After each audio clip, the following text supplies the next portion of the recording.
ओ मेरे दिल के चैन। मेरे दोस्तों, जो बहुत सारा फॉर्च्यून लेकर पैदा होते हैं उनके लिए कहावत इस्तेमाल की जाती है कि चांदी की चम्मच लेकर पैदा हुए थे। जो कहने जा रहा हूँ उस केस में आप चांदी की चम्मच को अलग रख सकते हैं, सोने की थाल या कटोरी ये भी कहा जा सकता है। एक लाला अकड़ूमल खन्ना जी हुआ करते थे जो लाहौर में रहते थे, बड़े बिजनेसमैन थे। ईयर 1935 में वो अपने बेटों मुन्नी लाल, चुन्नी लाल और नंदलाल खन्ना के साथ बॉम्बे शिफ्ट होते हैं और यहाँ आने के बाद रेलवेज में कॉन्ट्रैक्टरी करना शुरू कर देते हैं। रेलवेज की कॉन्ट्रैक्टरी यानी बहुत बड़ी बात तब भी और आज भी।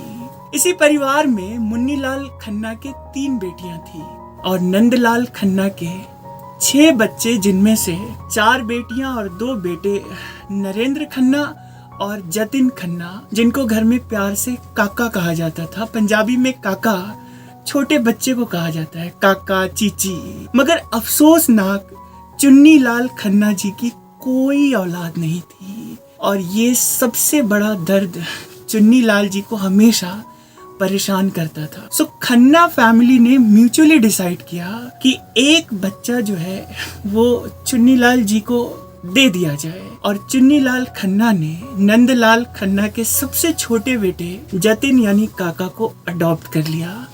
और अब तो चुन्नी लाल खन्ना जी के घर में बाहर आ गई। जिस किलकारी की गूंज सुनने को उनके कान तरसते तड़पते थे, अब बच्चे ने आकर घर में रौनक बिखेर दी। अब इस बच्चे की परवरिश शाही अंदाज से होने लगी। बच्चा रुपया मांगता तो बाप 10 रुपया दिया करते। माँ की सख्त हिदायत होती कि घर में बच्चे को कोई भी ना जगाए, जब मर्जी हो मेरा काका उठेगा। जिस रोज काका की मर्जी होती स्कूल जाने की, वो उसी रोज जाते।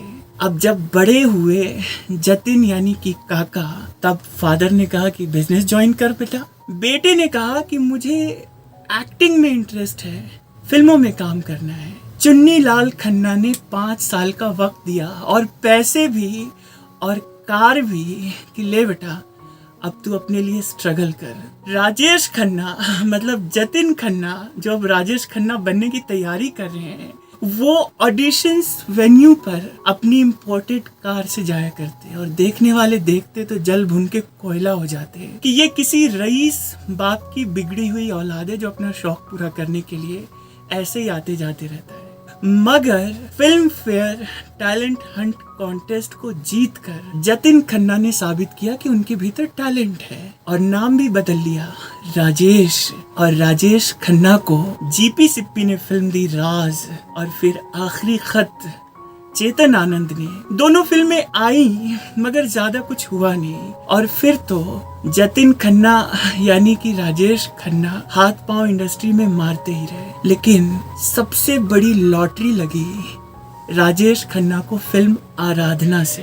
आराधना बेसिकली एक वुमेन सेंट्रिक फिल्म है जो वंदना त्रिपाठी के जीवन की संघर्ष की कहानी है, जिसमें वो बिन ब्याही माँ बनती है और बच्चे को कैसे किसी और के हवाले छोड़कर चुपके चुपके उसी घर में रहकर अपने बच्चे की खैरियत की दुआ मांगती है। सो राजेश खन्ना इस फिल्म के शुरू में नजर आए और फिर उनकी डेथ हो जाती है। अगले बेटे वाले रोल के लिए भी डायरेक्टर ने राजेश खन्ना को ही ले लिया कि भाई पूरी फिल्म तो शर्मिला के ही इर्द गिर्द घूमेगी। मगर जब फिल्म आई सितंबर ईयर 1969 में तो करिश्मा हो गया। मैंने पूछा बागों में बाहर है?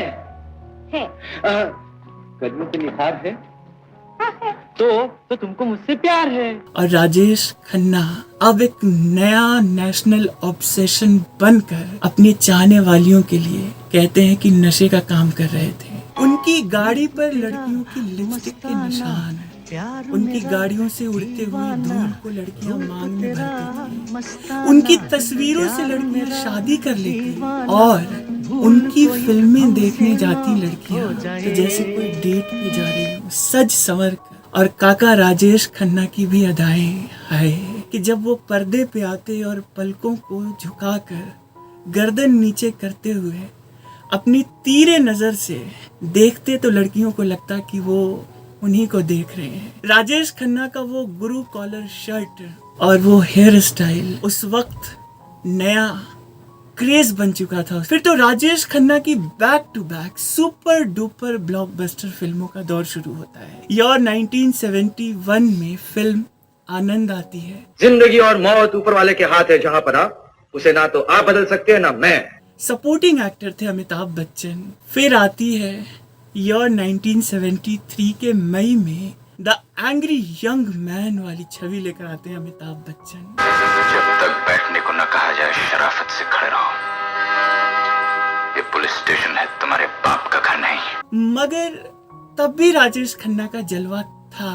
लेकिन 73 के ही नवंबर में फिल्म नमक हराम आती है, जिसमें अमिताभ बच्चन सपोर्टिंग रोल में थे। और इस फिल्म के क्लाइमेक्स ने समझ लीजिए तो फिल्म समीक्षकों को सोचने पे मजबूर कर दिया। सचिन पिलगांवकर जो कि इस फिल्म को देख रहे थे, वो बतलाते हैं कि क्लाइमेक्स में जब विकी यानी अमिताभ बच्चन बस्ती में घुसकर ललकारते हैं लोगों को, किस साले ने सोमो पे हाथ उठाया? बोलो, कौन है वो माइकल लाल जो अपनी माँ का दूध आजमाना चाहता है? अपने दोस्त का बदला लेना चाहते हैं। उस वक्त जो पब्लिक ने तालियां बजाई, तो समझने में वक्त नहीं लगा कि अब अमिताभ बच्चन राइज कर रहे हैं। इसी साल बॉम्बे बार्बर एसोसिएशन ने समझिए तो जले पे नमक का काम कर दिया, जब अमिताभ बच्चन हेयर कट 3.5 रुपया और राजेश खन्ना हेयर कट 2 रुपया कर दिया। राजेश खन्ना को आदत थी ऊपर आका नीचे काका। राजेश खन्ना के चारों तरफ चापलूसों की फौज, और वो राजेश खन्ना जो अपने मन के शहंशाह थे, बर्दाश्त ही नहीं कर पाए। लेकिन अमिताभ बच्चन की बैक टू बैक इधर फिल्म्स आ रही थी। फिर ईयर 1975 का दौर आता है और उसके बाद तो समझिए रोमांटिक फिल्मों का दौर ही खत्म होने लगता है। अमिताभ बच्चन ओवरशैडो करते हैं राजेश खन्ना को, और खन्ना साहब सिवाय अपने ईगो को बस्ट करने के अलावा कुछ और नहीं कर पाते। ईयर 1979 में महमूद ने उन्हें फिल्म जनता हवालदार में साइन किया था। अरे जंतु, अरे ये भी आप, ये क्या हालत बना रखी है तुमने? ये हमारा राम कहानी। अशोक कुमार, हेमा मालिनी, योगिता बाली। इस फिल्म की शूटिंग चल रही थी महमूद के ही बेंगलुरु वाले फार्म हाउस पर, जहां उनकी फैमिली भी थी। एक रोज यूं ही ऐसे ही अचानक ही राजेश खन्ना के सामने से लकी अली गुजरते हैं, जो कि बहुत यंग थे, और कैजुअली लकी कहते हैं हेलो, और वो निकल जाते हैं।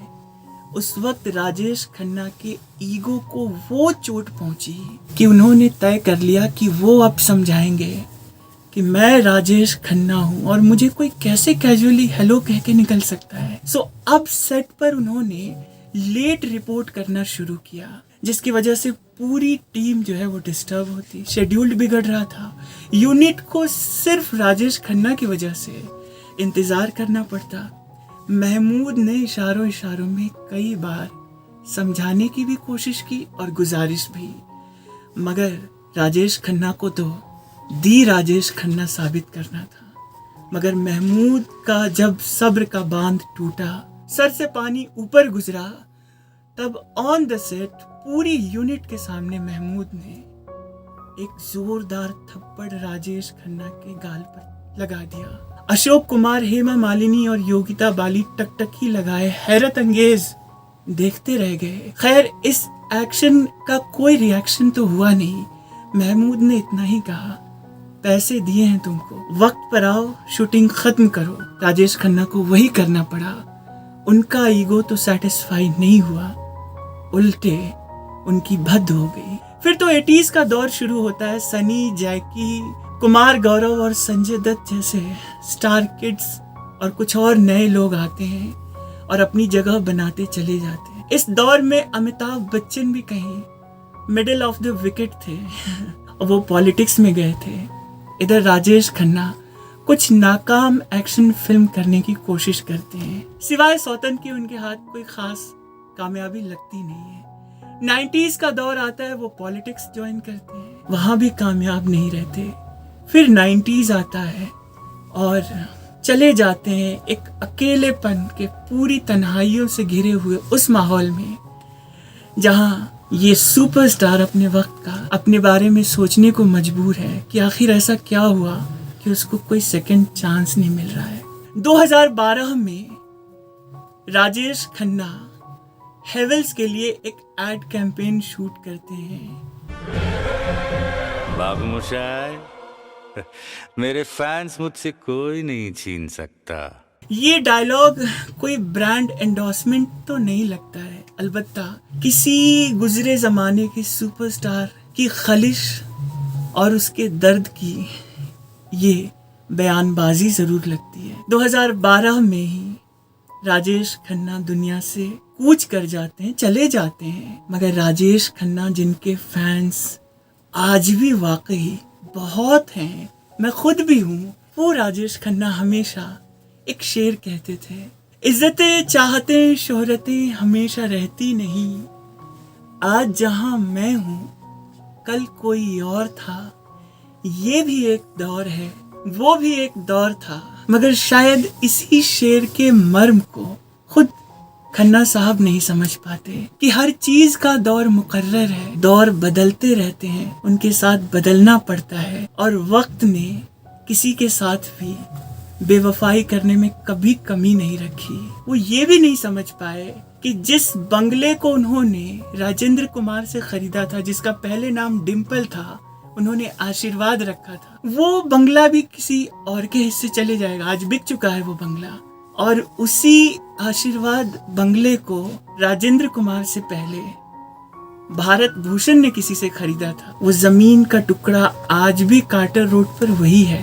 हाँ, उसके रजिस्टर्ड नाम बदलते चले गए। वक्त के साथ वक्त के इशारों को समझना सचमुच जरूरी है, वरना वक्त की गर्दिशों में इंसान अपने आप को अगर खत्म करने की कोशिश करे, अपने अहंकार से दुनिया को जीतने की कोशिश करे, तो शायद ये मुमकिन नहीं है।